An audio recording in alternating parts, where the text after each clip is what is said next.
Um, dois, três. Então, vamos lá? Vamos. Olá, pessoal, tudo bem com vocês? Eu sou o André e é um prazer ter vocês aqui nesse momento nos assistindo e a você também que está aí nos acompanhando no YouTube ou no seu podcast. Estamos começando mais uma resenha semanal do Praticadamente e hoje teremos o nosso laboratório, tá? Que nada mais é um pouco de prática e alguns ensinamentos para podermos aplicar e aprender mais sobre a hipnose. E para isso teremos conosco o nosso professor e apresentador que vai comandar aí um bate-papo, talvez até uma roda de debates, e desse nosso laboratório, que é o José Ricardo Durante, o nosso professor, que é um dos nossos diretores do PDM. Mas antes de passar a palavra para o nosso professor, eu gostaria de lembrar que estamos em todas as mídias, como no WhatsApp, no Instagram, no YouTube, Facebook e no Spotify. Sigam-o praticadamente e compartilhem. Durante. Agora eu passo a palavra para você. Boa noite, pessoal. Bom dia, boa tarde para quem estiver vendo através do YouTube ou através do podcast. Nós estamos aqui mais uma vez na última segunda-feira do mês, né, que é um dia de prática ou um bate-papo a respeito de hipnose. Nós estamos aqui com uma roda, nós estamos aqui com 2, 4, 6, 8, 10 companheiros aqui. O Dr. Orlando lá do Nordeste, o Ed do Rio, o Vila aqui do interior de São Paulo, Orlando Madeira, Dr. Orlando Madeira, Marcinha, querida Marcinha, o Ronald da Bahia, Mayra e Andréia Santana. Nós estamos todos aqui e nós vamos bater um papo a respeito de hipnose, trocar ideia. E durante o período que estivermos aqui, se tiver alguma ideia, a gente pode até fazer uma experiência de hipnose aqui. Antes de abrirmos aqui a gravação, a gente estava batendo um papo com o nosso querido Ed, e ele estava falando sobre o treinamento de mindfulness e também sobre sonhos lúcidos, né? Que ele sempre, a gente já bateu até um papo sobre isso, né, Ed? Eu queria que você complementasse aí o que você estava dizendo para a gente. Olá, boa noite a todos. Né? Que saudade de participar do PDM, de participar realmente. Né? Sempre eu venho aqui para ficar de plateia, mas hoje eu estou aqui sentado junto com esses monstros. E eu vou ser sincero, tá? Eu gosto e gostava muito quando a sala enchia, né? Com 30, 35, 40 pessoas. Mas o bom de ter 10 pessoas é que o negócio fica mais inclusivo, né? Todo mundo pode participar, tem tempo para todo mundo falando. Então, boa noite para todo mundo do PDM aí, um beijo para todo mundo. Antes de retomar o que eu estava falando, alguém fez uma pergunta, acho que foi o Vila, não sei, que ele falou sobre a questão do não verbal, né? Quando eu comecei a estudar e tal, quando a gente começou com o PDM há 2 anos atrás, eu sempre foquei realmente já na hipnoterapia. Tipo assim, eu pulei etapas, literalmente. Tipo assim, não estudei hipnose, não, já fui direto para hipnoterapia, porque eu já era coach formado, eu estava terminando um curso de psicanálise, então eu já dei esse pulo e depois eu fui retomando. E eu sempre tive uma curiosidade, tem até hoje, né? Se tiver um tempo, realmente eu vou poder fazer e tiver oportunidade, que é a não verbal, acho que foi isso que ele tocou, se ele tiver com o microfone aberto, ele pode até entrar no assunto também. E dentro da hipnoterapia, uma coisa que eu queria muito aprender e queria, tipo, dominar a técnica também da questão da não verbal, até, como é que chama, o Duran André, aquele menino que sempre acompanhava a gente, que fazia o não verbal? É o Gogo, né? O Gogo que sempre está fazendo aí curso. O Gogo, né? Isso, o Gogo é discípulo do Giancarlo Russo. Isso. Tá? Não, e eu aprendi muito com ele. É muito legal. E na pandemia até a gente ficou de fazer um curso com ele. Era uma das minhas curiosidades mesmo, sabe? Fazer e para agregar. Porque, na verdade, a gente sempre tem eu, particularmente, vou falar de mim, tá? Acho que cada um tem a sua opinião. A gente achar que a gente precisa ser especialista em uma única coisa, né? Eu quero ser especialista só nisso. Só quando a gente realmente quebra esse paradigma e dá realmente abertura para agregar conhecimento, parece que o negócio vai ficando mais embasado, mais consistente, mais robusto. Forte, mais robusto, né? Então, era sobre a não verbal, né, Vila, que você estava falando, né? Sim. Tava dizendo que você estava falando da Mindfulness. Eu fui pelo caminho da Clean Language com o Paulo Chesini. E aquilo já me deu uma expansão na consciência. Quando eu comecei a estudar mais o magnetismo, que é diferente da fascinação um pouco, as prosêmicas do trabalho, quando eu voltei às aulas que eu já conhecia, me deu um outro entendimento completamente diferente, mais segurança. Então, quando você pega os níveis neurológicos, quando você vai trabalhando ele, quando você começa a pegar a clean language e aí também a prática de auto-hipnose, o mindfulness é o estado do aqui e agora, né? Meu, é outra coisa. Você fica mais tranquilo, mais seguro para resolver. Eu falo para ti o seguinte, eu chamo isso sei lá, algumas pessoas chamam do que quiserem, né? Eu coloco o nome para associar, eu chamo isso de ferramentas auxiliares, né? Então, tipo assim, tu tem um foco, então o meu foco realmente é ter uma clareza mental daquilo que eu quero, né? Daquilo tanto profissional e tal. Eu digo que eu sou um dos remanescentes dos coaches, né? Eu sou da época que realmente o coach não era tão banalizado, né? Isso em 2008, 2007, 2008, né? Eu parei de estudar sobre coach, parei de acompanhar o circuito de 14, 15 para cá, depois que banalizaram, mas, tipo assim, eu tenho ainda essa pegada da gestão de procurar a melhor performance aliada à qualidade de vida, porque não adianta ter uma melhor performance no trabalho, na vida, até na vida amorosa, não adianta você ter uma melhor performance e esquecer a qualidade de vida, né? Só buscar resultado, resultado, resultado. Então, a hipnose, quando eu conheci a hipnose, ela me ajudou muito nisso, realmente, para que você tenha realmente um controle, né? Porque você pensa o seguinte, eu quero fazer tal coisa. Aí você tem todas as ferramentas para fazer aquilo.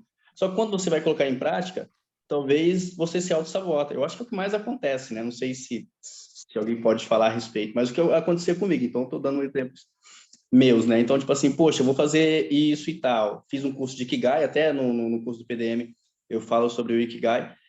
E no Ikigai que realmente eu percebi que tinha muitos resultados que eu não alcançava, não era por falta de disciplina, não, era por falta realmente de clareza, né? Então, e eu vou ser sincero, eu acho que eu tô com 35 anos, tá? Eu tô indo para 35. Até hoje, tipo assim, eu penso realmente, eu me questiono realmente se eu quero algo, se eu quero fazer algo sobre os meus sonhos, sobre as minhas metas todos os dias, né? Hoje eu tô com a minha empresa, então a gente faz reunião, outro dia eu me questiono, e eu me cobrava isso antes, né? Eu preciso ser isso, eu preciso ter aquilo, eu preciso fazer isso, eu preciso fazer aquilo. E a atenção plena, né? Eu gosto de chamar de atenção plena porque meu inglês não é tão bom, não, e eu chamo de atenção plena, vocês sabem o que é mindfulness, né?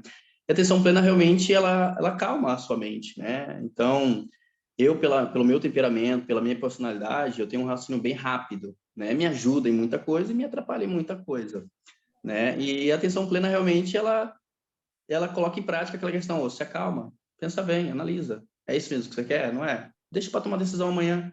Tipo assim, é uma procrastinação boa, né? Se deixar para tomar decisão amanhã, no automático, no calor da emoção. Isso envolve... Aí a gente vai entrar também na questão de gestão emocional, né? Pô, como é que você controla a raiva? Como é que você controla o estresse? Como é que você controla...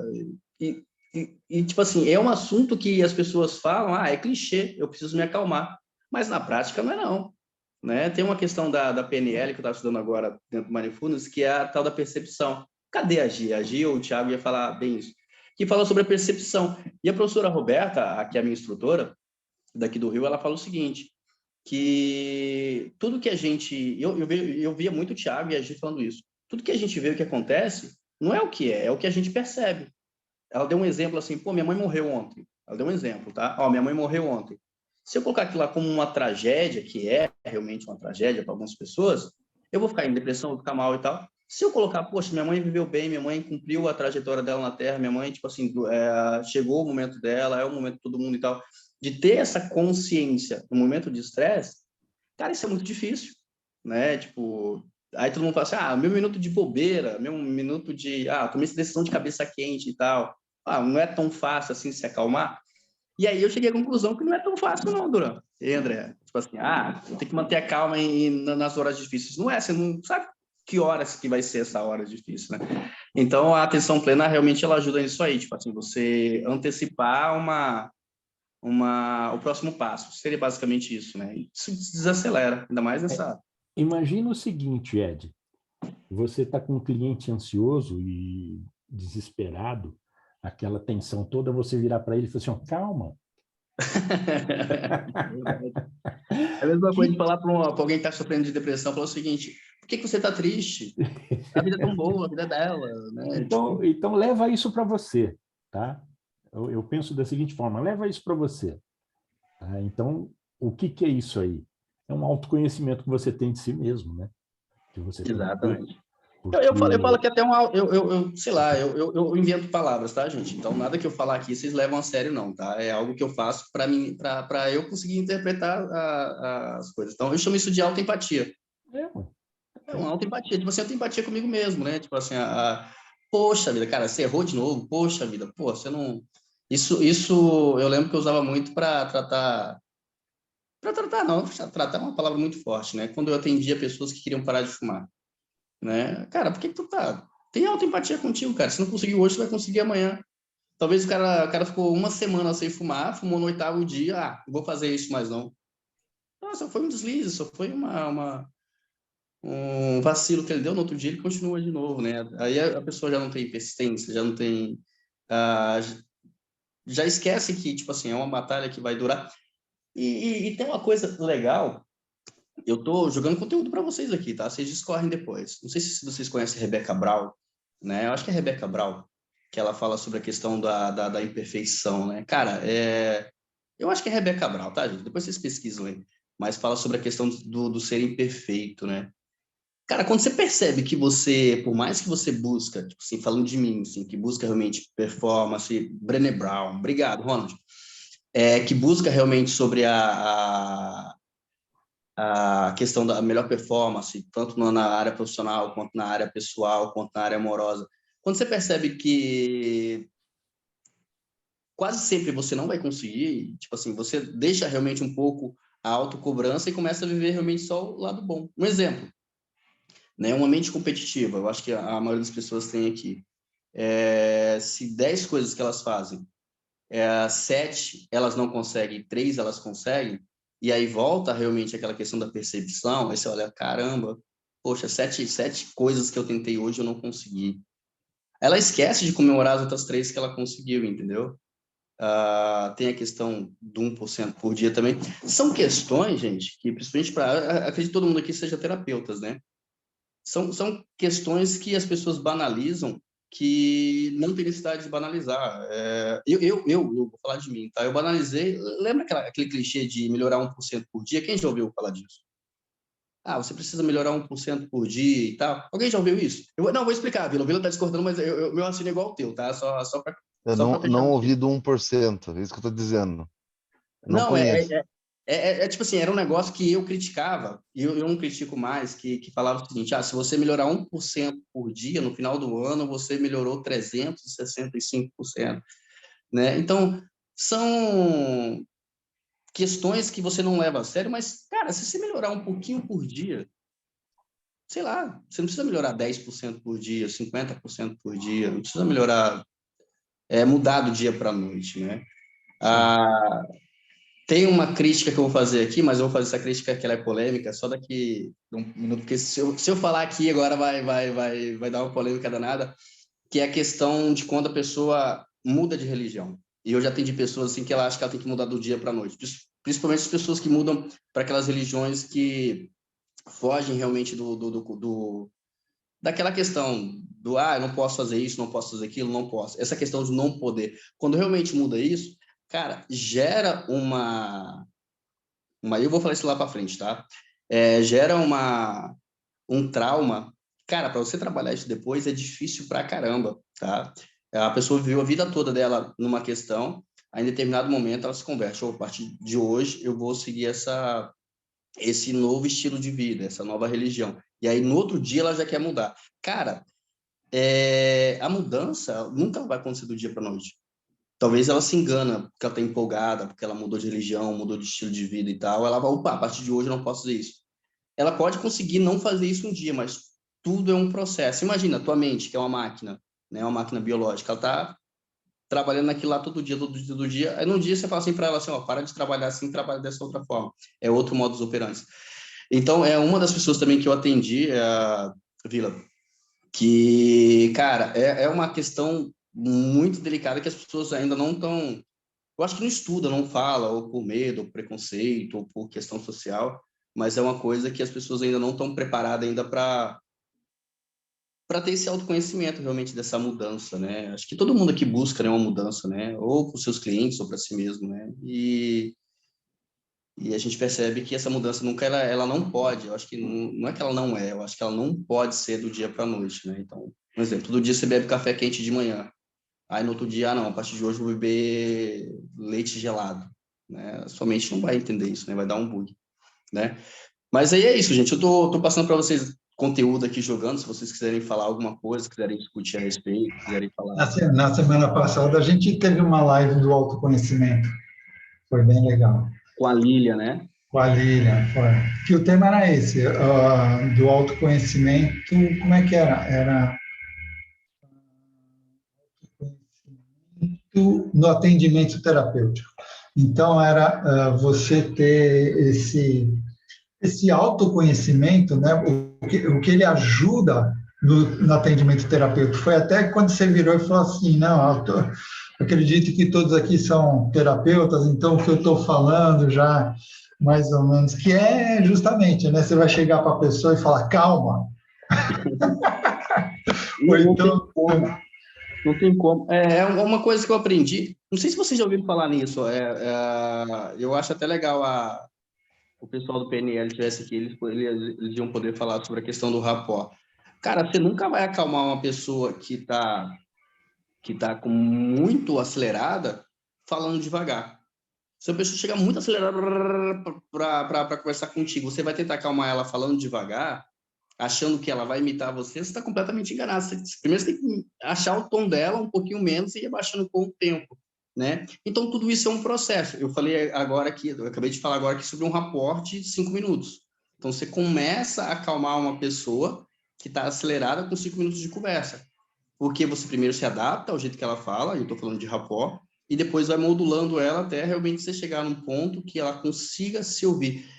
E sabe o que é engraçado? Você falou aí sobre a questão do autoconhecimento.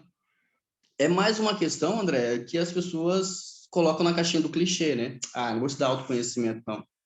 Quer ver uma coisa legal que me ajuda bastante? Até para autoconhecimento? Livros de autoajuda.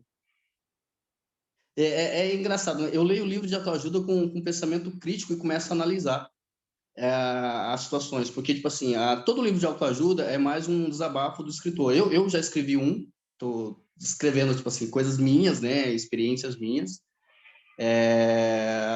e eu vi, opa, isso aqui vai poder ajudar para alguém. E eu percebi que era mais um desabafo mesmo do meu histórico de vida, da minha experiência, dos meus recortes circunstanciais. Falei, caramba, isso pode ajudar uma pessoa. Então, todo livro de autoajuda que eu leio, eu tenho um olhar crítico, né? Falei, opa, que legal, olha, essa pessoa, quando ela passou por isso, ela conseguiu fazer isso e, de certa forma, isso pode ajudar outra pessoa que esteja passando por esse momento, entendeu? Então, eu acho que, principalmente para a gente que é terapeuta, a gente tem muito essa questão das pessoas que não fazem parte da nossa bolha, né? De achar, é clichê fazer terapia, né? É clichê fazer uma reprogramação mental, né? Não sei se alguém estuda aqui sobre reprogramação mental, até hipnose e tal. E não é, cara, não é. A Massinha, acho que a Massinha ia falar alguma coisa. Viu? O nosso cérebro é uma máquina de aprendizado, né? De aprendizado eterno e infinito, enquanto durar. Então, o autoconhecimento nada mais é, para mim, na minha forma de ver, nada mais é do que você assumir essa percepção, né, que o seu cérebro, vamos passar a falar na neurociência, é essa máquina de aprendizado infinito. Então, ninguém consegue adquirir um autoconhecimento sem, no fundo, ele não abastecer dessa intenção de entender que nós estamos infinitamente, enquanto vivos, né? Se não falando em questão religiosa, enquanto vivos, sabendo que é o aprendizado constante. Você só adquire autoconhecimento quando você entende que você é um ser eternamente em busca do aprendizado. Falou Correto ou tudo. não? Não é Falou isso? tudo, João. Ô, João, Perfeito, João, perfeito. e você falou, eu lembrei de uma aula que eu tive. Acho que uma das primeiras aulas que eu tive. Quando falou assim que o nosso cérebro, né, ou nossa mente, sei lá, chama da forma que você chama, ela só aprende aquilo que a gente quer que ela aprenda. Então, se você dizer o seguinte, hoje meu dia vai ser ruim, o cérebro vai entender aquilo, vai dar uma ação para todo o teu corpo. Hoje o dia dele tem que ser ruim, né? E aí eu entro em mais uma questão de clichê aqui que a gente não leva a sério, a questão das afirmações positivas, né? Manda para alguma pessoa, sei lá, do nada, até um exercício, para qualquer pessoa aleatória. Eu fiz isso e deu certo, tá? Manda assim, ó, você não está sozinho. Hoje o seu dia vai ser bom, né? Eu te garanto que cada 10 mensagens que você mandar, 7, 8, a pessoa vai estar te agradecendo, vai falar que foi Deus que mandou você mandar mensagem, ou foi o universo. Não, não é. É que a gente não leva a sério a questão dos clichês, que a gente sempre falou que era clichê. Afirmações positivas, né? Autoconhecimento. Só que assim, a gente não leva a sério também o autoconhecimento, a gente não leva a sério os nossos defeitos. Não leva. Tipo, hoje eu percebi que eu tenho que ser mais empático. Não, hoje eu tô vendo que eu tô sendo muito arrogante. Hoje eu tô confundindo a autoconfiança com a arrogância. Hoje eu acho que eu preciso ouvir mais do que falar. Não, hoje eu tenho que falar mais do que ouvir. Hoje eu preciso ter um tempo sozinho para mim, né? Geralmente as pessoas sempre fazem uma autoavaliação, bem opostas, né? Que nem se alguém tiver alguma ariana aqui, é uma brincadeira com o pessoal de Ari, tem uma amiga que estuda comigo, ela é ariana, ela fala que ela é 880, e eu sempre brinco com ela nesse sentido, né, que é a Cláudia. Eu falo para ela o seguinte, ela fala, hoje eu fiz meu autoconhecimento, cara, eu só vi lixo em mim, podridão e tal, podridão e tal. Eu falei, como é que você saiu desse momento seu terapêutico? Eu saí arrasada. Cara, por que você faz isso contigo, cara? É um autoflagelo. Tenha realmente seus lixos, mas tenha suas qualidades. Não, mas essa sessão que eu fiz, falei, cara, sei lá, é você, a sua máquina, é o seu cérebro, mas eu não faço isso não, cara. Eu não me martirizo assim, não. Eu sei que eu tenho um defeito pra caramba, erro pra caramba, mas eu tenho as minhas qualidades também. Então, geralmente eu vou me calibrando, eu faço de lixo emocional, se a gente trabalha muito a questão da emoção, lixo emocional, aí depois eu faço uma de talentos e qualidades que eu tenho. Aí quando eu vejo que eu fico muito animado, aí eu volto um pouquinho para lixo emocional, tipo, eu vou me equilibrando, né? E falando nisso tudo, né, sobre essa questão do conhecimento, tem duas coisas que eu queria jogar para vocês aqui, tá? A primeira é sobre o equilíbrio emocional, né?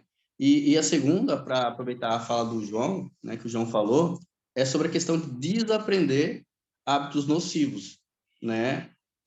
Tem situações que a gente nasce com elas, né? Nosso cérebro reptiliano já está gravado aqui como fazer para pedir, né? A questão da conquista, a questão da segurança, a questão da proteção. Então, essas situações já tem. Mas tem situações que a gente aprende, né? Hábitos nocivos, né?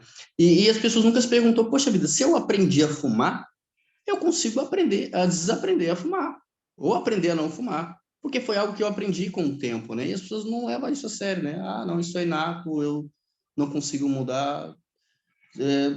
Como não consegue mudar? Você aprendeu a ter esse hábito ruim, como é que você não vai aprender a não ter esse hábito ruim, né? Então, essa questão do aprendizado, eu concordo com o João, tipo assim, o nosso cérebro, ela é uma máquina infinita de conhecimento, então, por mais que você tenha todo o conhecimento do universo, você vai morrer sem saber muita coisa. Uma coisa que vale a pena a gente lembrar bem, tá? É o seguinte, que a gente vive nos comparando às outras pessoas, tá? Independente de você ter consciência disso ou não. A gente sempre acaba achando que o outro está melhor que a gente em alguma coisa. Ou que o outro, vamos supor, eu só vou viajar se eu for com fulano for comigo, tá? Não, eu não gosto de viajar sozinho, só se fulano for comigo, ou Beltrano for comigo. Meu, você já experimentou, já teve a sensação de viajar sozinho? Tá? O que você vai sentir saindo sozinho? Isso vai te trazer uma nova experiência. Isso que eu considero um autoconhecimento. É você abandonar um pouco aquele sentido que você tem de se comparar às pessoas, tá? E você ter consciência que você não é perfeito, tá? Mas você busca a perfeição. Aliás, tudo no planeta busca a perfeição. Se você quer parar e analisar friamente cada coisa que acontece no universo, você vê que tudo está indo, é uma progressão, o pessoal vai melhorando em alguma coisa. Tá? Sobre comparação, só queria abrir um parêntese aqui. Fala, Quer Marcelo. falar, Ed? Não, eu ia falar também sobre comparação, mas eu estou ouvindo tua voz, eu prefiro ouvir tua voz do que falar. Tá um pouco rouca de tanto tossir. A gente, enquanto animal, a gente aprende olhando o grupo.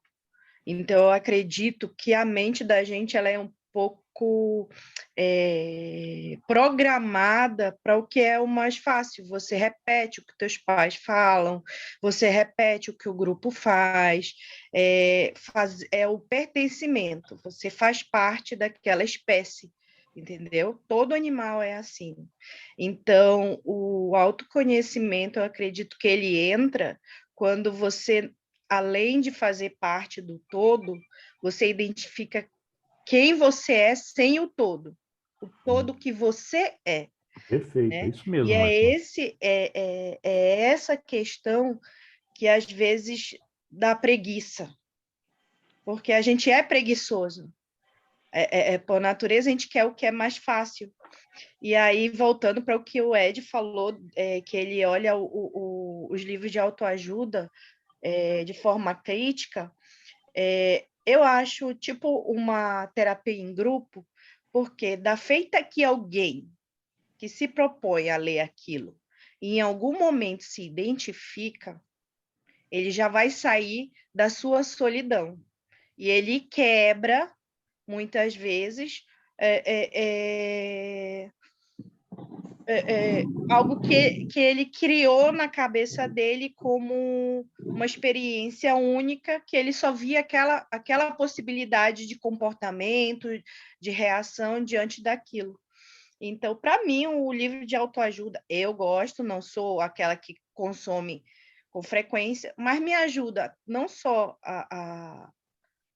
eu já fiz terapia em grupo, tá? Então, ela funciona dessa forma.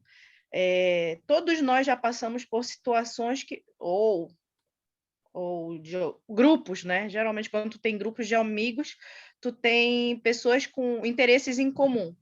Então, as chances de terem passado por situações, não todos, mas por situações semelhantes, não iguais, semelhantes, e tiveram comportamentos, enfrentamentos de formas diferentes, aquilo já vai se conectar contigo como possibilidades, que não necessariamente você vai agir igual, vai agir através do que você... o que você administra aquela nova informação dentro de ti, entendeu? Tu pode se sair melhor numa próxima situação, assim como você pode paralisar e demorar um pouquinho, enfim, tem 1001 formas de proceder diante disso, né? Mas eu queria incluir isso aí. Olha, gente, para vocês terem uma ideia, ontem, essa semana passada, eu fiz um curso e essa conversa está indo para uns lados bem legal. A gente anda como gado, né? Se você parar e analisar friamente, a gente, sei lá, parece que a gente segue um caminho, todo mundo parece meio igual, meio parecido. Mas ontem, essa semana, o pessoal fala, tá? E é uma coisa, todo mundo sabe disso, não existe nenhum ser humano igual ao outro. Completamente diferente.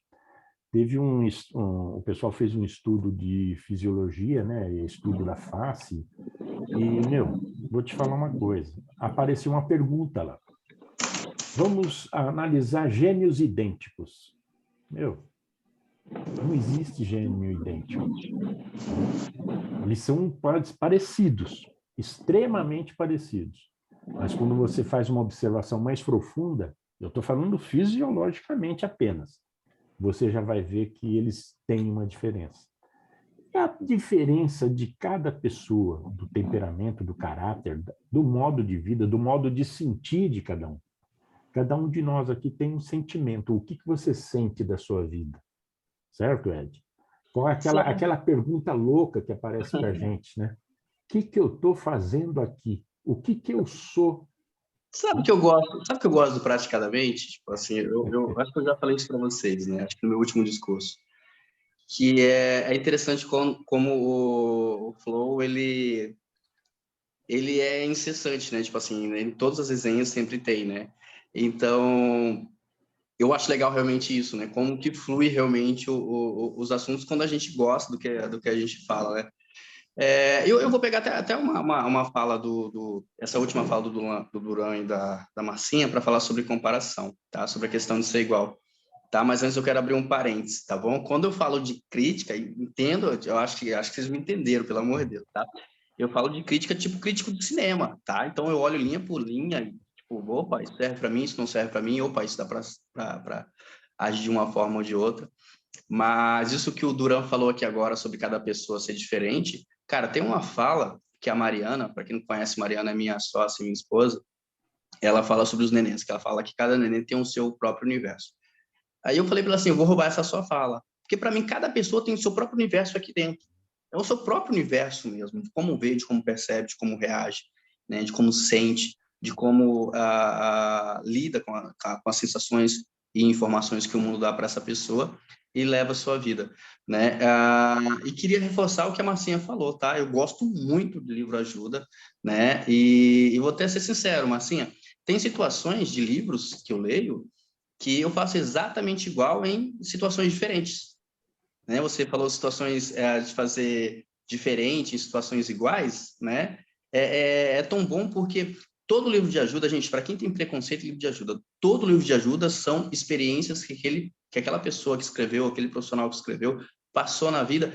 E eu vou ser sincero, se as pessoas ouvissem mais a experiência do outro, elas melhoravam suas próprias experiências, né? Antigamente tinha uma não sei se é uma cultura ou um hábito, né? Em cidades pequenas, nem sei se isso tem em outras cidades, porque eu estou morando no Rio agora, mas você parar e sempre quando tinha um velhinho, pedir para o velho contar uma história. Velho, que eu digo assim, a pessoa já mais experiente, né? Então, você sempre ouvia e você agregava aquilo de forma inconsciente mesmo, você levava para a vida, situações de como aquela pessoa se comportou e tal, e tal. E eu vejo realmente hoje o livro de autoajuda, ele basicamente nisso, né? Talvez você leu o livro de autoajuda não te agregou em nada, mas, sei lá, talvez até um contra-exemplo vai te ajudar. Tá dando para entender? E eu falei sobre o livro de autoajuda na temática de que as pessoas colocam muito as questões de, é clichê, é clichê, é preciso ter fé, é clichê, eu tenho que ser otimista, clichê, eu vou vencer, clichê, sei lá, tem que ter calma, é clichê. Então, essa questão do clichê, para mim, é mais uma autossabotagem que qualquer outra coisa. Você né? acabou de falar aí, você acabou de falar agora há pouco o seguinte, e de vez em quando você pega, citou até como experiência, ligar para alguém ou passar uma mensagem para alguém, olha, hoje vai ser um ótimo dia para você. Meu, eu já recebi mensagem assim num dia que eu estava, não desculpa dar mal palavra, uma merda, entendeu? Meu, parece que te dá um coice, sabe? E às vezes vem das pessoas que você menos espera, sabe? Vem assim, meu, hoje vai ser um puta dia para você, tal, e te dá uma, sabe, te dá uma esperança, te dá uma injeção de ânimo. Eu não sei o que seria isso, né? Quem sabe o Ronald tem fala, ele levantou a mão e fala aí, Ronald. Boa noite a todos aí. Boa noite, professor. Boa noite, pessoal. Então, eu estava achando muito interessante todos esses assuntos, né? E eu queria comentar aqui um ponto que é bem legal sobre essa questão. Primeiro eu vou falar dessa questão dos livros de autoajuda, depois falar desse último ponto aí do professor Durante, que é o seguinte. Eu posso afirmar com total certeza para qualquer pessoa que um livro de autoajuda mudou totalmente minha vida, assim. Mudou, assim, drasticamente mesmo, assim. que é um livro que eu não sei se... Acho que as pessoas devem conhecer, que é O Poder do Agora, da Eckhart Tolle. Caraca, sintonia, eu ia falar exatamente igual. Continua, vai. Esse livro, cara, ele literalmente mudou totalmente a minha vida. Eu me lembro até hoje, eu estava em torno de 7 a 18 anos, né? E aí estava com vários rolês voltados à ansiedade, essas coisas assim. Estava fazendo, inclusive, psicoterapia também, né? Só que, o que acontece? Mesmo indo na psicóloga e tudo mais, não conseguia sentir uma mudança muito grande. E, literalmente, uma pequena frase mudou totalmente, assim, a minha forma de lidar com minha mente depois de um treino que eu fiz com isso, que era o seguinte: o Tolle chegava no livro e falava: simplesmente observe seus pensamentos de forma não reativa. Não julgue seus pensamentos. E pode parecer uma coisa que, assim, a gente agora que tem esse conhecimento sabe, só que na época eu não sabia disso, não fazia a menor ideia disso. E eu simplesmente comecei a praticar isso. O pensamento vinha, eu não tentava reagir contra ele. Aí depois ele tem outra parte que ele ensina, que é você dar muita atenção aos seus sentidos, né? Ao seu corpo, à tua respiração. E eu comecei a praticar muito isso que ele falava. E era somente isso, assim. E aí teve uma outra frase que estava no livro dele, de Praticando o Poder do Agora, que assim, é uma das coisas que eu levo como uma rotina diária, assim. Eu faço todo santo dia desde aquela época, que é: observe a sua respiração tantas vezes que você lembrar no seu dia. Somente isso. Ele não falou nada demais, não fez grandes coisas. E isso, literalmente assim, fez a minha vida dar um salto gigantesco, sabe? E uma coisa legal disso é que, literalmente assim, depois que eu tive esses aprendizados, eu comecei a mudar. Hoje em dia, a minha mente está totalmente diferente devido a essa prática que eu simplesmente aprendi naquele livro, né? Então, assim, eu acho que as pessoas têm um preconceito muito grande com os livros de autoajuda e eles colocam tudo no mesmo balaio. Mas eu não sei porque eu tenho uma intuição de que muitas pessoas que falam isso dificilmente praticam algumas coisas dos livros aqui. Eu não sei explicar exatamente, porque tem muitos livros muito bons, com muitas práticas, e eu mesmo não pratiquei muita coisa de vários livros. Tem muitos livros que tem várias coisas para poder fazer, eu fiz em si. E eu acho que é muito legal a gente botar essa relevância, sabe? Como às vezes um simples livro pode mudar realmente muita coisa assim que você tem. E a última coisa que eu queria falar sobre isso é a seguinte: quando eu estava lendo um livro que estava sendo muito criticado por alguns amigos meus, chamado Desperte Seu Gigante Interior, que é do Tony Robbins, eu acho que algum de vocês já deve ter lido, né? E, cara, hoje em dia eu tenho, assim, a minha mentalidade muito drasticamente, assim, moldada por um capítulo do Tony Robbins, que é de perguntas. Assim, aquele capítulo de perguntas, assim, mudou tanta coisa, assim, que eu penso, que eu começo a filtrar. Então, assim, olha só que louco, velho. Um livro de autoajuda fez muito da minha mente mudar. E assim, eu agradeço demais esses caras. Se eles não tivessem escrito o que eles tiveram de experiência, assim, eu não seria, acho que, quem eu sou hoje.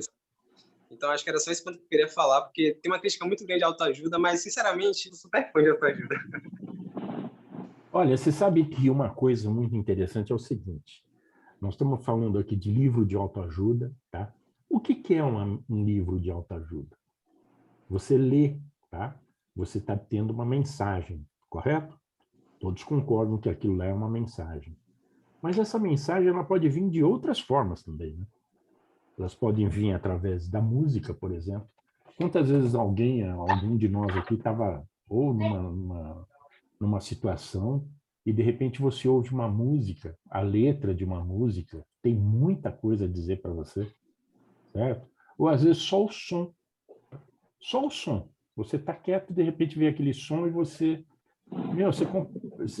aquilo te muda. Tá? Sério? Aquilo vai para dentro, parece que entra dentro da memória celular de cada um de nós. Né? O Duran, tipo assim, minha missão já foi cumprida aqui já, tá? Eu estava falando realmente sobre isso aí das pessoas, a dificuldade que as pessoas têm de falar que leram livros de autoajuda. Você pode ter certeza. Qual livro que você lê? Né? Todos menos o livro de autoajuda. Tem 3 livros de autoajuda que eu recomendo para vocês lerem, tá? Código da Inteligência, de Augusto Cury, que para mim é um cara fenomenal. Quem não conhece, procura conhecer. Uma Vida com Propósito. Esqueci o nome do autor, eu li faz muito tempo. Eu li Foi Uma Vida com Propósito.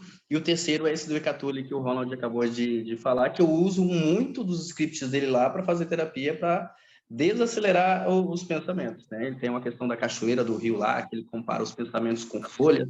Eu só troquei folhas por peixe, então cada peixe é um pensamento. No livro, cada peixe é uma folha eu só mudo isso aí. Tá? Cara, que legal realmente essa conexão, gente. A questão do livro de autoajuda, ela é uma questão que, no meu entendimento, tá, gente? Não estou falando aqui com verdade absoluta, não, tá? É que eu não vou falar alma, senão vai ficar um negócio muito espiritual. Eu vou falar da mente, tá? Porque tudo para mim está aqui na mente. A mente do ser humano ela é muito carente pela incerteza, tá? É o mesmo sentimento que causa a ansiedade, a incerteza e o medo. Então, a incerteza e o medo, ela causa vários sentimentos de fragilidade nas pessoas, de vulnerabilidade nas pessoas, tá? E eu digo até o seguinte, né? A nossa mente, a sua própria mente, você precisa adestrar ela. Imagina um cavalo selvagem. Quem fez psicanálise vai lembrar do professor falando lá que compara a mente, o id, o ego, o superego com o cavalo selvagem, né? Então, o cavalo selvagem é o ego, você é o id e as rédeas é o ego. Então, quem fez psicanálise vai lembrar dessa aula aí. Algum professor já deve ter falado sobre isso. Então, a nossa mente, ela pode trabalhar tanto a favor quanto contra você. Só que, tipo assim, ela é uma máquina idiota. O Perlucci, o Piazzi, o professor Piazzi, ele sempre fala isso. O cérebro, ela é uma máquina idiota, porque você que controla ela. Se você deixar ela te controlar, as suas emoções vão te controlar, a sua raiva vão te controlar, a tristeza vai te controlar, e, na verdade, você precisa controlar, né? Trabalhar realmente isso aí. E, cara, tem uma fala da Marcinha, que eu tô tentando chegar nesse raciocínio, mas eu não quero perder a informação, é que ela falou sobre a facilidade da mente humana, né? Sobre a questão da adaptação. Charles Darwin já falava sobre isso, né? A mente não não é que ela não queira fazer o difícil, é que ela tenta procurar sempre o jeito mais fácil, ela sempre quer descansar, né? Então, ela sempre procura o jeito mais fácil. Vou ler um livro? Não, vou abrir no telefone. Vou ver um audiobook. Né? É o prazer, a busca do prazer. Gente, deixa eu fazer uma pergunta aqui, que foi falando até que entrou nela aí. Quem é que controla a mente? Tá, essa pergunta é para quem responder. Para todo mundo. Quem é que controla as reações cerebrais? Tá, mas é uma pergunta retórica, você vai responder? Não, para quê? Eu quero saber. Porque nós estamos falando. Eu quero falar o seguinte. A medicina, a neurologia, a neurociência vai chegar num ponto que nós vamos passar lá na física quântica. Certo? Aí eu pergunto, quem controla a mente? Quem é que observa o pensamento? Você me falou assim, vamos falar de alma, espírito, não, mas vamos falar da mente. Sim. Quem é? O ser humano, como que é que o ser humano é feito? Ele é composto de quê? Mente, corpo e o quê? Quem controla a mente? Quem controla o cérebro? Quem manda as reações para o cérebro para ele falar que ele está sentindo dor, que ele está sentindo tristeza, que tudo é reação química. Isso. Física, elétrica. Quem controla isso? Isso é a maior briga que eu tenho com os neurocientistas, com o pessoal da neurociência. Ô, João, eu tenho a minha resposta, tá? Fala, me dá ela aí, vamos ver se me convence. Não é minha intenção. Então, se tu tá esperando uma resposta... Não, mas eu quero. Espera aí, só um minuto. Eu vou lá comprar depois. Tá? Cara, quem já leu aqui o Monge Executivo? Alguém já leu o Monge Executivo? Não, ninguém leu. Não, pelo amor de Deus. Já li. Não, eu li todos do Eric Toller, todos eu li. E não é livro de autoajuda, ele é autoconhecimento profundo, vai muito mais além de autoajuda. Até, cara, você falou uma coisa que é muito boa, cara. Tipo assim, eu acho que de um tempo para cá, até antes de criar o PDM, eu sempre falei assim, cara, os meus estudos e os meus conhecimentos, ele não pode servir para converter ou convencer ninguém, né? Justamente por causa disso que o Duran acabou de falar. Cada pessoa tem sua percepção, né?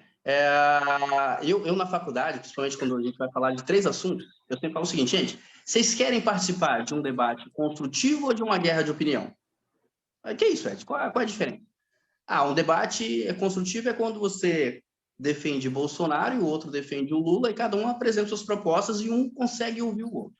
Um consegue analisar o outro, um consegue se colocar no lugar do outro, por que o outro defende o contraditório, né? Então, aí a gente vai para a ampla defesa do contraditório.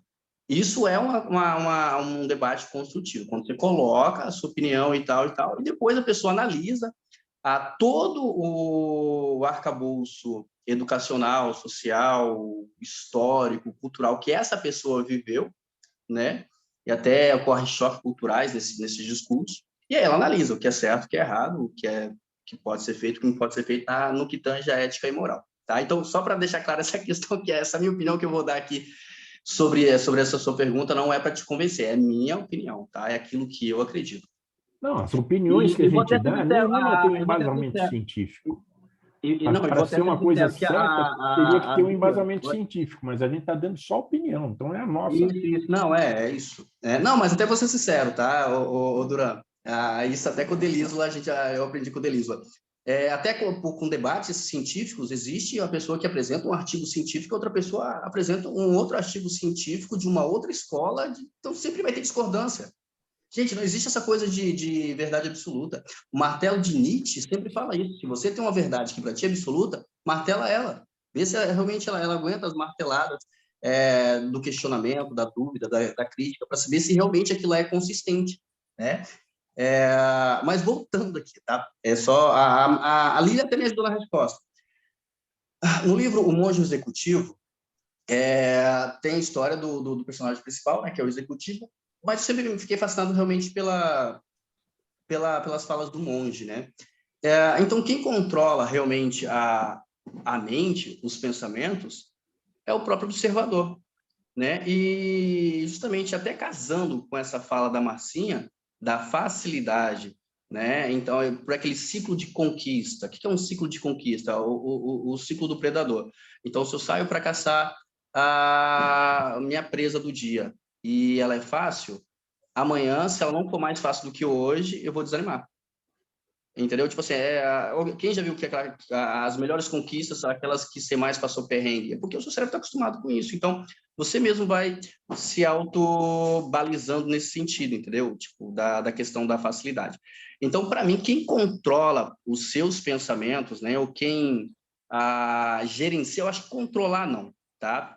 Se tem um especialista para falar sobre estrutura de pensamento, é Augusto Cury, né? Ele desenvolveu uma... Você vai entrar?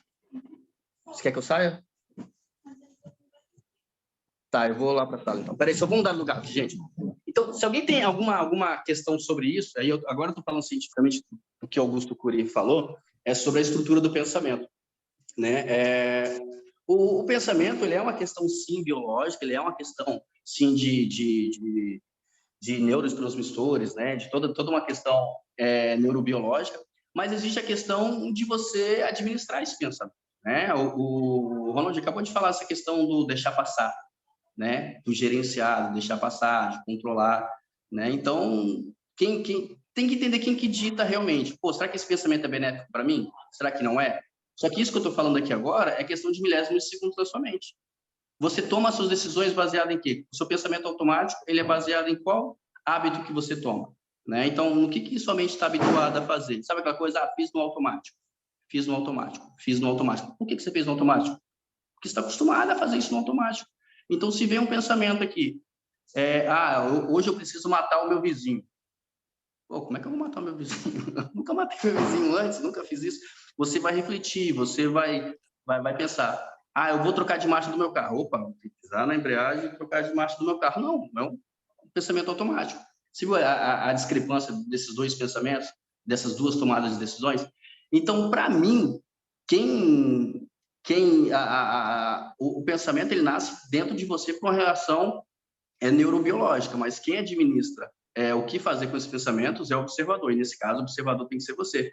E eu quero terminar com aquela expressão, tipo assim, você não pode ser, e a gente estuda para isso, ser o passageiro da sua própria vida. Lembrei o que eu ia falar, Marcinha, só para concluir a fala da Marcinha, tá?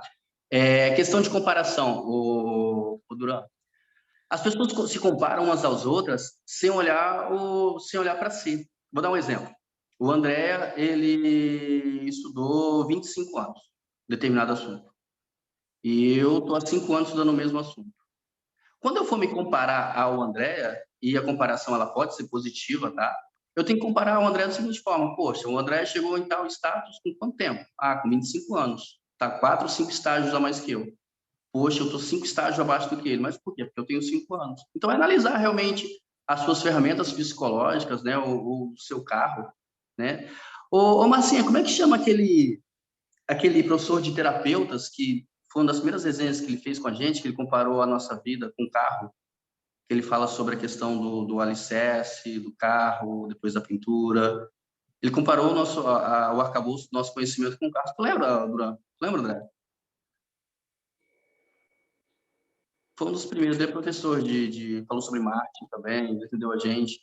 Não lembro o nome dele. Mas é isso, tipo, Marcinha está falando César, né? César, ele mesmo. Então, assim, a comparação ela é benéfica desde que você tenha a questão da autocompaixão. Você tem que tentar entender o que você tem, quais são as suas ferramentas psicológicas. Isso serve também até para o perdão. Sabe aquela questão, poxa vida, eu poderia ter tomado aquela decisão naquele tempo. Poxa vida, mas naquele tempo você tinha as ferramentas psicológicas que você tem hoje? Não tinha. Então, fazer o quê? Se perdoa, águas passadas, tenta não errar mais da próxima vez. Então, é isso. Tipo, eu não sei se eu respondi a tua pergunta, João. Não. Não? Não. O que é... Eu vou perguntar de novo. O que é que controla ou que gera os pensamentos? Tá, qual é a sua resposta? Porque você não é quem, é o que é. Qual que é? Fala aí. Eu acho que deve existir uma consciência que nós ainda não sabemos. A consciência universal, Gemini Caio?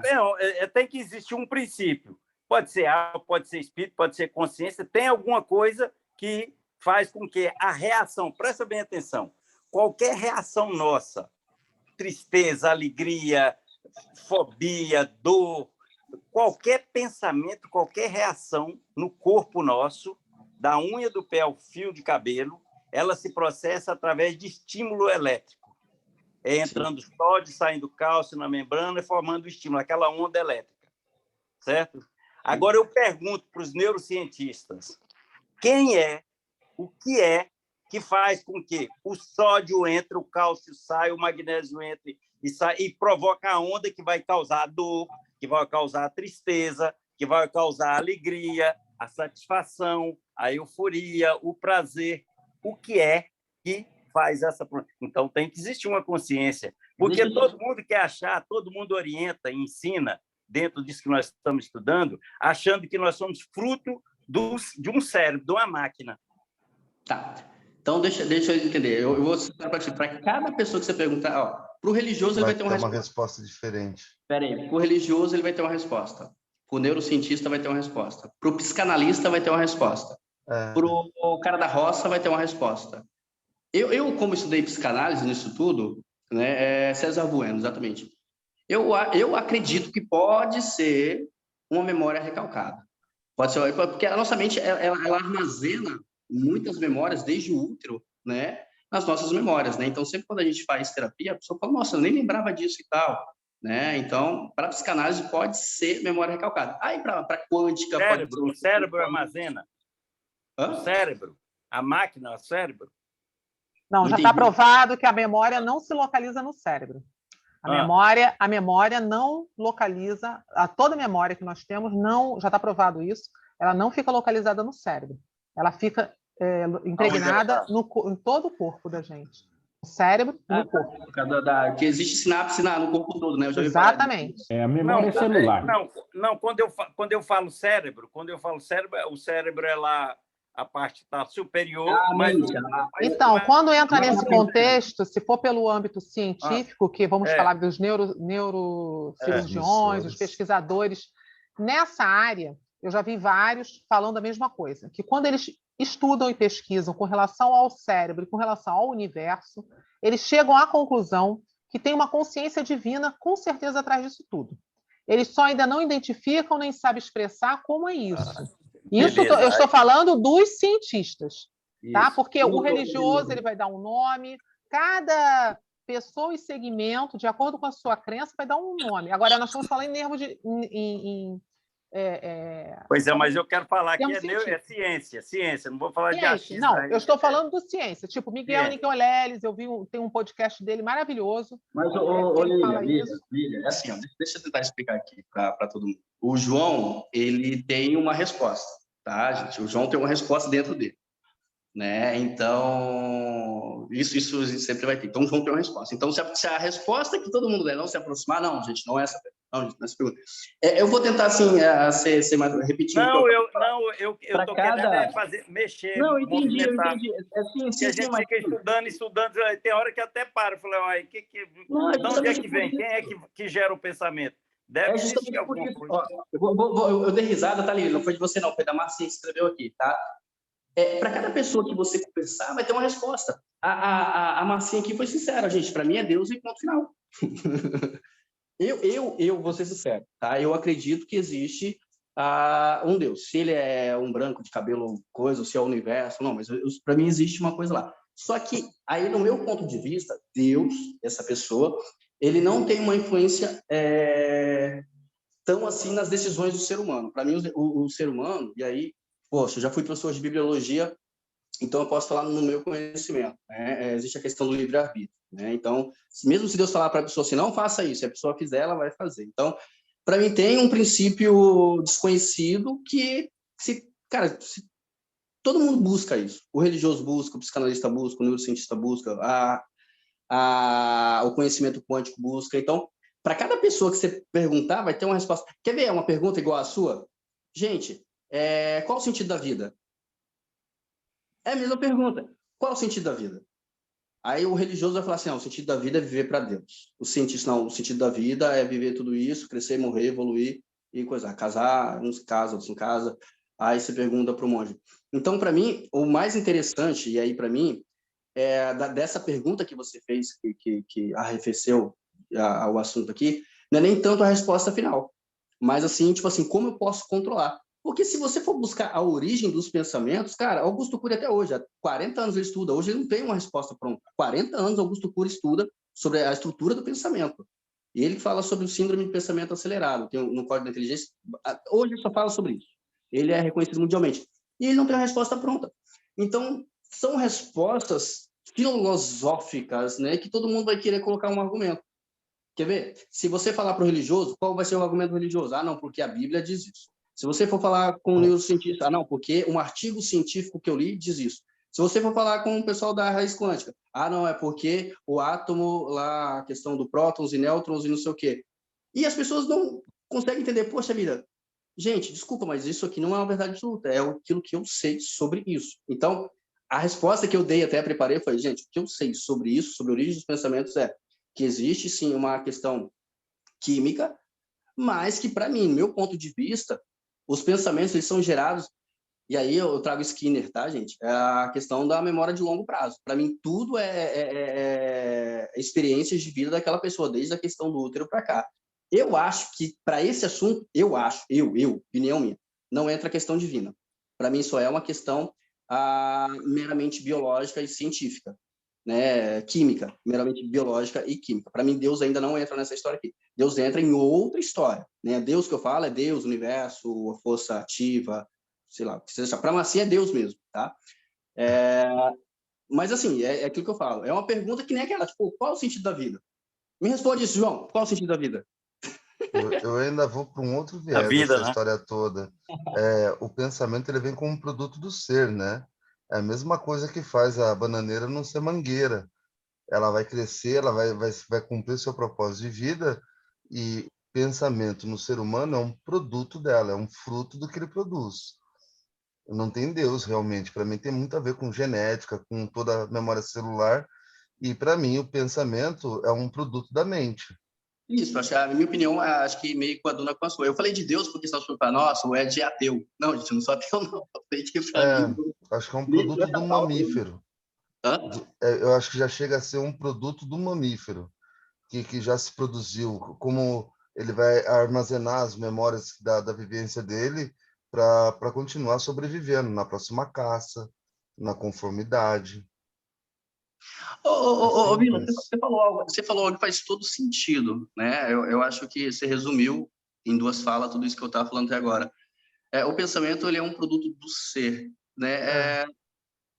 Cara, a gente, principalmente quem faz psicanálise, né? Quem trabalha até com hipnoterapia, que faz a questão da regressão, cara, a pessoa que domina de forma ética a questão da regressão, ela pode atender N casos, realmente, porque até para a questão do autoconhecimento mesmo, entendeu? A questão de personalidade, de hábitos ruins, de parar de fumar, síndromes de raiz emocional de doenças já consolidadas, psicossomáticas e tal, depressão, borderline e tal. A questão da memória recalcada mesmo, assim, você não sabe o que está dentro, cara, você já sabe quantas mil, tem uma questão de hertz, não sei se alguém já estudou sobre isso, parece que a mente consciente trabalha, parece que em 12 hertz, 40 hertz, eu não vou falar o número certo, não, 12, 40 hertz. O nosso inconsciente de memória recalcada são 40 milhões. Cara, como é que você sabe quanto de informação tem lá dentro? Né? Então, eu acho que quando eu falei sobre a incerteza e o medo, né, eu falei sobre alguma coisa, até relacionei a questão da ansiedade, é que realmente a gente não sabe nem do nosso próprio universo. Né? E aí, por isso que eu já fui muito arrogante, tá, gente? Eu sempre fui nerd, né? Já fui muito arrogante mesmo, assim, de falar, não, é isso mesmo, não, porque é isso. Depois que eu me provava que eu estava errado, nossa, que idiota que eu fui. Que isso, cara, que vergonha. Então, hoje, sempre quando eu vou falar algo que eu estudei, eu falo, gente, desculpa, é minha opinião, tá? Se você não concorda, essa é a minha opinião, é aquilo que eu estudei. Porque senão, se você não tem um equilíbrio para isso, ou você fica muito extremista, e você já vê os casos de extremistas políticos, extremistas religiosos, ou você fica uma pessoa sem seu norte na vida. Não faz sentido mais. Não vou estudar sobre isso mais. Não vou fazer isso mais, não. Olha aqui, o Serginho está falando aqui o seguinte, ó. É uma programação adquirida com experiência e genética. Um conjunto de equipamentos que funcionam juntos e não tem um exato. Exatamente. Essa é meu... Isso é o conceito? O que é isso? Serginho, abre o microfone aí e participa, meu irmão. Também acho. Só porque sua foto é bonita? Tá uma gracinha, pô. Se você colocar silicone da ou ele Pepsi, fala muito aceitar. grosso, ou ele fala que é um Silva, fininho, né? É porque a gente está na sala aqui, televisão, aí pode atrapalhar um pouco. Mas isso aí é o que eu acho. Olhando a mente como programação, né? Para que aconteça tudo isso, não tem um exato, mas sim várias coisas. Aí eu coloquei equipamentos entre aspas, porque vamos olhar para a mente como um computador, por exemplo. O que faz o computador funcionar do jeito que tem que funcionar? Vários equipamentos. É a memória, é o processador, é o chipset, várias coisas que fazem funcionar de fato. E aí, trazendo para a nossa mente, lógico, aqui a gente já coloca fora a questão religiosa, né? Olhando para um lado mais mente mesmo. Então, acho que a resposta não tem um exato, sim vários fatores. Eu acho que a gente tem que colocar a Marcinha na fogueira porque ela acredita em Deus. Pegando o gancho aí no Sérgio... Eu acredito em Deus também, cara, mas aqui a gente fala mais... Vai para a fogueira também. Deixa eu falar uma coisa, eu vou contratar o Sérgio, porque, tipo assim, eu falei 5 minutos, ele e o Vila, né? Eles resumiram realmente o que eu falei. Para mim, realmente é uma questão química e uma questão de experiências, né? Então, eu achei bem legal esse conceito. Eu vou ser sincero, quando a gente coloca Deus... Porque, para mim... Marcinha. O pensamento da Marcinha. Marcinha, não é uma crítica, não, tá? É mais uma posição minha. Gente, eu sou cristão, tá? Cristão. Eu tenho minhas diferenças com a religião, mas eu sou cristão. Queima você também. Deixa eu falar. Eu costumo dizer o seguinte, eu sou espiritual, não sou religioso. Tá? Eu tenho a minha espiritualidade. Também.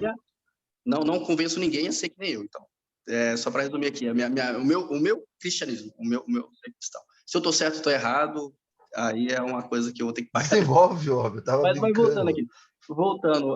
Cara, o que eu ia falar? Sobre a questão de Deus, tá? Quando você coloca Deus como a fonte dos seus pensamentos, você está tirando uma responsabilidade que é sua, das suas decisões. Você está transferindo, a psicanálise chama isso de transferência, você está transferindo a sua responsabilidade para algo que você não consegue tangibilizar. Se deu tudo errado, foi o diabo. Se deu tudo certo, foi Deus que me deu graça. Cara, Deus pode ter te dado graça, mas você mereceu, você esforçou, você foi lá. Tem muitas pessoas que buscam o mesmo Deus que você, que não conseguiram chegar onde você chegou. Então, a questão de Deus, e até preparei um curso, nem lancei uma vez, não sei se a Márcia vai lembrar, que era uma gestão emocional para cristão, que era da minha bolha. Agora eu sou cristão, então era para minha bolha. Para falar sobre essa questão da gestão emocional, voltar nesse perigo de você acreditar tudo a Deus, ou acreditar tudo ao diabo, né? De você transferir isso às suas conquistas ou às suas falhas, e isso meio que bloqueia você de crescer. Até Mas olha sintomas só, falando. mas tem gente que coloca toda a culpa em cima da doença também. Ah, é porque eu sou ansioso. Ah, é porque eu sou borderline. Ah, é porque eu sou... A pessoa coloca, né? Usa que ela é aquilo. Eu sou depressivo, eu não Seria esse um ganho consigo... secundário, Lívia? Hã? Seria esse um ganho secundário? Então, a pessoa ela Sim, tem a necessidade de sim. achar um culpado, justificar algo que ela tem que, na Hoje é o João. realidade, colocar, ser responsável. Veja bem, pegando um gancho aqui no que o Autorresponsabilidade. Serginho falou, tá? O Serginho fez uma comparação aí do computador. Vocês já pararam para analisar que todos nós nascemos com algum software? Tá? A gente já vem com um softwarezinho de lá, não sei da Bem onde. chipado de nascença. Já vem com, sabe, vem com um chipzinho. Dos alienígenas. Né? Não, Eu gostei da é uma metáfora, mas eu realidade tinha que isso aí. brincar. O que o Durante está falando é o que o Vila falou, o André falou. A bananeira, ela cresce e dá banana. Né? A gente já nasce programado para quê? O esperma ir Mas é caminhando, genética. pegar no óvulo e ali parará. Então, o que faz isso tudo acontecer? Já é programações desde ali, já existe. Adenina, citosina, tinina. Deixa eu fazer uma brincadeira com o Vila aqui, só para distrair. Não, nem pensar, não. Faz com o João. O João provocou. Não. Não é pesado, não. Deixa eu fazer a comparação que vocês quiserem aí. Mas eu já vi um pé de limão da pimenta. Ai. O que é isso? Te pegou, André. Eu já vi... Não, segura lá. Meu pai, ele estudou num livrinho lá dele antigo, um negócio de enxerto. Eu acho que é enxerto que fala, que você faz um corte, aí coloca um raminho do negócio e tal.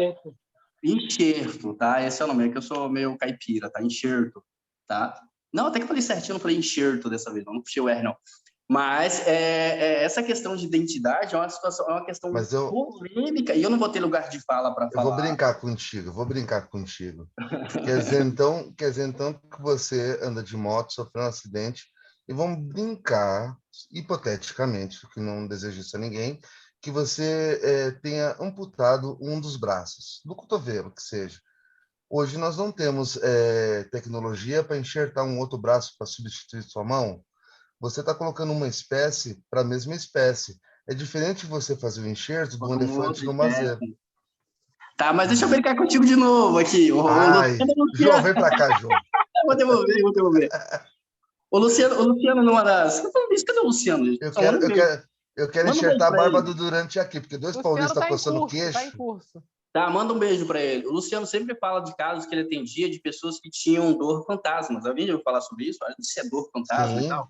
De pessoas que sentem, tipo assim, foi amputado o joelho, a pessoa sente dor no dedão. Não, mas quando eu falei sobre enxerto, Vila, eu quis brincar contigo sobre a questão de identidade de gênero. Só como eu não tenho lugar de fala, tá, gente? Está gravado aqui, estou falando, não tenho lugar de fala. Nem eu não sei o que é isso, mas eu também não tenho, não. Eu não tenho lugar de fala, não vou entrar nesse assunto, não. Tá? Membro fantasma. Obrigado, Steph. Mas A Marcinha vai pro fogo. Eu vou muito pro lado, gente, e a gente falando sobre livro de autoajuda, a gente voltando pro tema, se alguém não leu, eu vou recomendar, tá, gente? O Poder da Responsabilidade. Então você não vai mais brincar, né? Não tô brincando. Então você não vai mais brincar, né? Agora é sério. Porque é o seguinte, não adianta nada você querer ter um crescimento pessoal, ter autoconhecimento e tal, e se você não saber qual é a tua responsabilidade no mundo, né? Qual é a tua função nesse mundo? Já que você não sabe o sentido da vida e nunca vai saber, né? Paulo Vieira é foda, né? Mas procura saber qual que é a tua função, qual é o seu papel. Tipo aqui como no meio. Indivíduo. Como indivíduo? No seu meio, aonde você vai. Tipo assim, eu me questiono toda hora. Qual é meu papel aqui? Meu papel aqui hoje é mais ouvir ou mais apresentar algum conhecimento? Né? Então, tipo assim, eu tô falando isso para todo mundo. Qual é meu papel hoje? Depois que eu desligar isso aqui, vou tomar um café, vou conversar com minha esposa, qual vai ser meu papel? Qual é meu papel amanhã na minha empresa? Qual é meu papel no meio do todo? Quando a gente entender realmente a nossa responsabilidade, né? e aí entra a questão da ética e moral sobre direitos e deveres, né? Meu direito vai até aonde começa o do outro e tal. A partir desse momento, você começa a perceber o seguinte, que, cara, você vai procurar transferir a sua responsabilidade, a sua culpa, o seu erro. Eu queria voltar nisso. Eu queria voltar nisso. Você falou em relação à terceirização e aos cristãos, e a Lilian contemplou também em outra situação o que é você tirar a responsabilidade de si e passar para o outro lado. Lamento informar, mas isso não é um privilégio de cristão, é do ser humano. O pessoal do Candomblé faz isso, da Umbanda faz isso, do Kardec eu falei isso porque faz é a única isso. bolha de religião não tem problema. Então, tá? Não, Então, mas assim, isso é uma prerrogativa do ser humano. Nós, como sociedade, a gente, para se tornar forte, a gente não pode se mostrar fraco. Isso é social. Então, nós colocamos a culpa em terceiros. Isso é aprendido de criança. Então, é um aprendizado. Aquele software do Duran, que está aqui do meu lado, já sendo programado para trabalhar de não assumir a responsabilidade das coisas. O nosso trabalho aqui é vencer nossas fraquezas. Você, muito ansioso, por que eu entendi, acelerado, na intenção plena, você equilibra, você puxa o freio de mão e vai para o seu equilíbrio e se torna melhor. Eu vou falar para você o que eu vi e que eu admirei de coração, e não é porque eu fui contemplado com a situação. Eu sempre conversei com a Lília em relação ao Luciano Garcia, o que eu penso, o que eu acho, qual era tal. Eu acabei participando do evento dele ali no salão que eles alugaram para fazer. São Paulo, esse evento que o Lu está fazendo com... Eu fui participar. Com o Pyong. Ed, eu conheci um outro Luciano. Não era o mesmo Luciano daqui. O cara teve postura, apareceu, se apresentou diante de 100 pessoas, 200, eu não sei quantas pessoas tinha lá. E ele falou com fluência. E ele deixou claro, a minha maior dificuldade de vida era se comunicar. Eu era uma pessoa fechada e ele vai... Não era gago. Então, eu também sou. Eu também sou. E a dificuldade é de apresentar. Cada um nasce com uma limitação a ser vencida. Eu acho que esse é o propósito da meditação. Quando eu não estava entendendo qual era o motivo do Mindfulness, mas eu vou dizer para você como é que eu pratico a Mindfulness, atenção plena, né? Eu aprendi num curso com o Ariovaldo, uma excelente pessoa também, que você entra no estado de respiração, como foi falado e tudo, e os pensamentos vão vir, e você imagina na mão 3 carimbos. Eu não consegui imaginar carimbo, mas eu consegui imaginar post-it.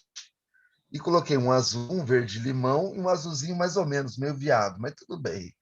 Eu pus lá na mão. E cada um deles tinha uma representação. E cada pensamento que vinha, e não era peixe, era pensamento, eu achava um jeito de colocar no pensamento presente, passado e futuro. Quando eu me sentia pleno naquele exercício, eu imaginava uma gaveta de escritório organizando os pensamentos. Fez muita diferença para mim. Eu não tinha entendido no começo da live hoje que a atenção plena era isso. E eu também não sei se eu cheguei perto do que o João esperava como resposta, mas a Mindfulness numa organização sem o julgamento é maravilhoso. Já amarrei a conversa toda. Eu prometo, minha última contribuição vai ser essa, tá? Não, eu quero que você faça mais, porque você falou do limão com pimenta, só está faltando o Gilson. Não, minha última contribuição vai ser essa, eu prometo. Acho que o Ronald falou sobre o Ekatuli, não foi? Do Poder do Agora? Perdão, não entendi. Foi o Ronald que falou sobre o Ekatuli, né? Sobre o Poder do Agora. Foi, eu também. Torres. Eu também. O João também falou sobre isso. O Ekatuli é o único ser humano no planeta Terra que eu atravesso a rua para assistir uma palestra dele. É o único. Não, vamos colocar ele na fogueira também. Existe outro, nem Jesus Cristo, se ele estivesse aqui na Terra, não atravessava. Esse foi para a cruz, não foi para a fogueira. João, existe outro. Você vai conhecendo. Existe outro. Mas o Ekatuli, ele fala um negócio no Poder do Agora. Cara, é que a partir desse momento eu dissociei muito a responsabilidade de Deus na minha vida.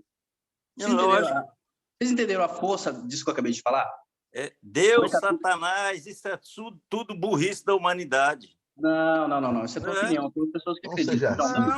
Você vai na fogueira, João. É falta de evolução. Vamos colocar o André na fogueira também, tá muito quieto. Deixa eu terminar meu raciocínio, tá? Cara. Respeita a tua opinião. Tem pessoas que acreditam, mas... Tudo é evolução. Se você não aprende com o sofrimento do outro, você vai sofrer também. Tá. Posso terminar meu raciocínio, João? Isso, Ed, vai, evolui aí o teu assunto agora. Conclui. Te dou mais 3, 4 minutinhos, porque daí a gente precisa fechar a live aqui. 30 segundos, André. Tem uma coisa que eu... Vou repetir a frase que eu acabei de falar. Tem uma coisa que o Eckhart Tolle fala nesse livro, Poder do Agora. Quem não leu, leia, tá? Que fez eu tirar a responsabilidade ou a carga que eu tinha sobre as decisões da minha vida que eu colocava sobre Deus, tá? Eu acredito em Jesus, tá, gente? Mas a partir dessa frase, eu desse conhecimento que eu adquiri no livro Poder do Agora, eu consegui dissociar algumas informações. Qual que é a frase? A partir do momento que você realmente conhece o seu eu interior, o seu eu de verdade, ou você realmente se conhece, e a atenção plena, ela vai fazer isso, ela vai tirar um pouco das cargas, do lixo emocional. Cara, isso é trabalhoso pra caramba. Tipo assim, tem pessoas que não se conhecem, tem crise de identidade até hoje. Não se conhece, não sabe o que é, para que veio, qual a missão, qual o propósito, qual que é. Isso não é fácil de encontrar, gente. Então, a partir do momento que você encontra o seu próprio eu, você vai perceber que teve muitas coisas que você fez de muito foda na sua vida que era só coisa sua. Que você realmente podia chegar e pode fazer até mais. E muita merda que tu fez na vida era realmente problema teu, culpa tua, tá? Vou terminar aqui com entre parênteses. Isso não tem nada relacionado a Deus. Isso tem a ver com aquilo que você é na sua integralidade, na sua plenitude. E para realmente as pessoas se conhecerem na sua plenitude, é difícil. Porque sempre vai chegar um outro e falar assim, olha, ô Vila, poxa, tu é engraçado, um exemplo. Tu é engraçado, Vila. Pô, tu é muito engraçado, cara. Tu é comediante, tu é muito engraçado. Estou dando um exemplo aqui, tá? Não que tu não seja, mas fala assim, poxa vida, eu nunca tinha pensado nisso.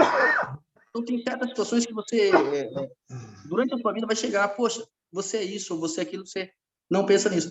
Então, a partir do momento que você realmente conhece você na sua plenitude, você vai perceber que as suas conquistas ou os seus fracassos são merecimento seu, né? Foi tu que construiu. Então, era isso. Eu queria citar realmente Eckhart Tolle isso aí, que antes das pessoas tentarem conhecer o universo, ou tentar conhecer algo que é externo, procura realmente conhecer algo interno, a fundo, né? Procura conhecer você sem culpa ou sem arrogância ou sem nada, conhecer você como você realmente é. Se conhecer pelado, né? Eu acho que essa é a frase. Olha lá essa frase que estava lá na Antiga Grécia. Conheça-te a ti mesmo e conhecerás o universo e o segredo dos deuses. Encerra essa gravação 10h30, por favor. Conheça-te a ti mesmo e conhecerás o universo e o segredo dos deuses. Ou seja, de adulto. Conhecendo a ti mesmo, estarás conhecendo o universo, está conhecendo Deus, porque cada um de nós é um universo. Moral da história. Eu quero responder o Serginho.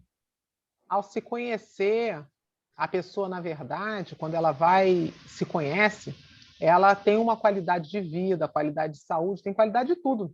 O problema é que as pessoas elas estão sempre procurando fora. A partir do momento que elas olham para dentro, elas se conhecem, ela sabe a atitude dela, ela sabe o limite, a fraqueza, a fortaleza dela, ela vai ter uma outra postura perante ao trabalho, aos relacionamentos, perante toda a vida dela. O grande segredo, eu acredito, sim, que é o autoconhecimento. Lilith, você se conhecer. Mas quem sem consciência quer visitador? Ninguém, ninguém não, mas vamos dizer assim, que 99,9% das pessoas não querem. Rapidinho, eu queria rapidinho, Vila. 99 aí, ó. Deixa eu só botar um ponto aqui que o Vila tocou, que eu acho que é interessante o seguinte. A Lilith. Assim, eu realmente acredito, de verdade, que a gente sabe muito, muito sobre a gente. Tem coisa que a gente sabe que faz muita merda, tem coisa que a gente tem de pensamento que a gente não gostaria de ter, mas a gente não consegue mudar mesmo tendo esse conhecimento. Eu acho que às vezes a gente coloca autoconhecimento como mudança, mas eu não concordo com isso. Eu acho que autoconhecimento pode ser legal, você tem consciência, mas não necessariamente você sabe como mudar. Porque se não fosse assim, eu acho que a hipnose não seria tão relevante como ela é pra gente, sabe? Porque muitas vezes só o processo de se conhecer já deveria ser o processo de mudança. Mas eu não sei, eu acredito que eu sei muitas vezes sobre mim e nem sempre eu sei muito como mudar, sabe? Autoconhecimento é uma coisa. Você se conhece, aí você sabe qual é a sua fraqueza, sua fortaleza, sabe um monte de coisa de você. Aí você, ao se conhecer, você vai ver, caramba, isso aí eu não sei lidar. Então eu vou... É minha parte com relação à saúde, à alimentação, eu não sei me alimentar, eu tenho dificuldade disso. Eu vou procurar um nutricionista. Eu sou muito preguiçoso para isso. Para fazer atividade física, eu preciso. Eu vou procurar. Então, assim, ao se conhecer, você vai se munir de possibilidades, você vai ter um outro olhar para você ir atrás de possibilidades de pessoas que façam essa mudança. Pode ser através de terapia, pode ser através de uma hipnose, pode ser através de um médico específico, pode ser através de qualquer coisa. Mas ao se conhecer, você consegue fazer isso. Se você não se conhece, você não consegue. Você não sabe aonde caminhar, não sabe para onde ir. Ô, Lília, eu concordo com vocês dois. Pronto, perfeito. Perfeito. O André está doido para fechar a gravação. Eu concordo com vocês três. Eu concordo com vocês três. Eu concordo com o que o Ronald acabou de falar, com o que a Lília acabou de falar e com o que... Eu ia fazer isso, mas depois teve aqui. Com o que a Marcinha falou. Comigo ninguém concorda. Vem comigo. Não, concordo. Pronto, arrumou briga. Vamos fazer fogueira. Vamos fazer fogueira. Sabe por quê? Porque é o seguinte... não é mudança. Autoconhecimento, para mim, é aprendizado. Mudança é um segundo passo. Isso. Aprenda. Isso. Ô, João, é isso que eu falo para você, João. Quanto mais dentro, está lá nas leis herméticas, lá no Carvalho. Quanto mais dentro, mais fora. João. Chama a Lilith. Quanto mais dentro, mais fora. Eu concordo com o João também. Mas, assim, não adianta nada você saber... Se você... Um exemplo. Você tem um carro por vila. Eu quero. Não, tem um carro por vila. Só que o Vila, ele não sabe dirigir. É verdade. Ela falou, Vila, eu vou pagar a tua CNH, vou te dar o carro e tal, mas você precisa estar 6 meses estudando. Sabe que ele vai falar? Não, vai dar muito trabalho. Não, vou gastar muita energia. Por isso que eu concordei com a Marquinhos lá atrás. Então a mente pensa o seguinte, isso vai dar muito trabalho? Isso vai dar energia? Vai gastar energia? Não vou fazer, não. Eu sei que tem que mudar, mas não vou parar de fumar. Eu sei que eu tenho que comer melhor, mas não vou comer, não. Não. Vou comer um hambúrguer que é melhor. Vou continuar bebendo minha cachaça, que é melhor. Vou continuar tendo esse hábito, procrastinando, porque é melhor. Deixar para amanhã. Então, eu acho que o que precisa ser mudado, e aí tem um livro que eu estou lendo sobre hábitos, que ele faz todo sentido, que é o Poder do Hábito, que diz que tudo na vida é hábito. Vício é hábito, fé é hábito, estilo de vida é hábito. Então, tudo é algo que você meio que se programa, né? Entendeu? Meio que concordo com o Duran, eu acho que a gente pode deixar para o outro lado, sobre essa questão da predestinação do material genético. Será que a gente já nasce com a predestinação para fazer algo? Ou o nosso material genético já vem carregado para a gente escolher algo? Ou a gente aprendeu isso na infância, que se eu chorar eu ganho uma mamadeira, se eu chorar eu ganho o colo da mamãe? Né? Então, é uma discussão boa essa questão da predestinação genética, que se eu tiver uma outra oportunidade eu participo com vocês. E com o João também. Eu preferia que você tivesse terminado com aquele no papo de eu concordo com todo mundo, e pronto. E a gente ia ficar mais fácil. Eu discordo do André, porque o André quer acabar a conversa. O André está querendo acabar. Eu vou fazer o seguinte. Vou abrir outra live, outra resenha. Não vou apanhar aqui. Se sair, tá? Durante, podemos fechar então? Deixa eu ver o nosso professor aqui. Podemos, velho, podemos. E depois a gente deixa rolando, que nem a Marcinha falou aqui, deixa rolando, e a gente termina a gravação, porque isso daqui vai para o YouTube, daí fica muito grande, o pessoal se cansa. Então a gente termina aqui e continua rolando essa discussão, mas sem estar gravando, tá bom? Então vamos lá? Então, pessoal, a gente está aqui encerrando mais uma aula Isso daqui praticamente foi, né, uma resenha em forma de aula. Espero que vocês tenham gostado. Agradecemos ao nosso professor José Ricardo Durante e a todos aqui presentes nessa resenha, ao Ed Alves, ao André Vila, ao João Couto, o João B. Couto, o Tiago Lopes, o Ronaldo Santiago, o Ronald Santiago, a Andréia Santana, o Sérgio Alves, Marcinha e Lilian. Gente, obrigado por estarem aqui. E também a você que está aí no podcast nos ouvindo e a você que está aí no YouTube nos assistindo. Aproveite, dê o seu like, colabore para o canal do Praticadamente crescer cada vez mais. E assim essas informações vão alcançar mais e mais pessoas. Tá? Lembrando a todos que entrem e sigam o nosso Instagram, que assim vocês irão receber os comunicados de nossas próximas aulas ou resenhas que teremos por aí. Então, vamos nos despedindo e a gente se vê na nossa próxima aula do Praticadamente. Até lá, pessoal! Até mais, pessoal. Tudo de bom para todos. Um abraço. Fique com Deus.